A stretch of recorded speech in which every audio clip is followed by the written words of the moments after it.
来关心天气，今仔日有较好天，有出日，气温淡薄仔回升，不过也是受到强烈大陆冷气团的影响，气象署继续来发布低温特报。对今仔日开始到礼拜，北部地区早暗的低温，拢有可能会出现10度遮尔啊寒，提醒大家得爱穿好烧。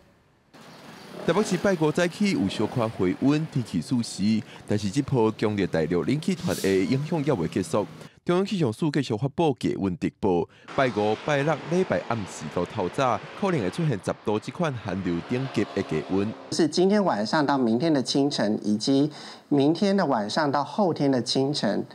的低温是比较低的。那台北都有可能会出现10到11度，是的确有一些机会是有可能达到寒流的等级的。虽然温度低，不过因为影响台湾的华南分河区已经往南并刷，水汽为拜五开始已经减少。除了东半部沿海以外，落雨机会拢真低，一直到后礼拜一，才搁再有风面通过，到时就要注意雨水。今天水汽已经明显减少了，那可能中南部的山区可能还是会有一些零星的降雨。那如果温度条件够的话，可能还是会有一些结冰的现象。不过降下比较大的雪量的部分，应该是比较没有机会。到了礼拜一的话，整个水汽又开始变多起来，所以我们预估可能在3000多公尺以上的高山，可能还是会有一些零星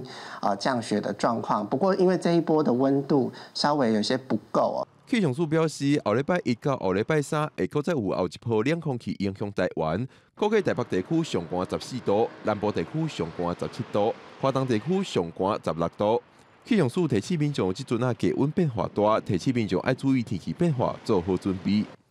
记者高永林有开台北报道。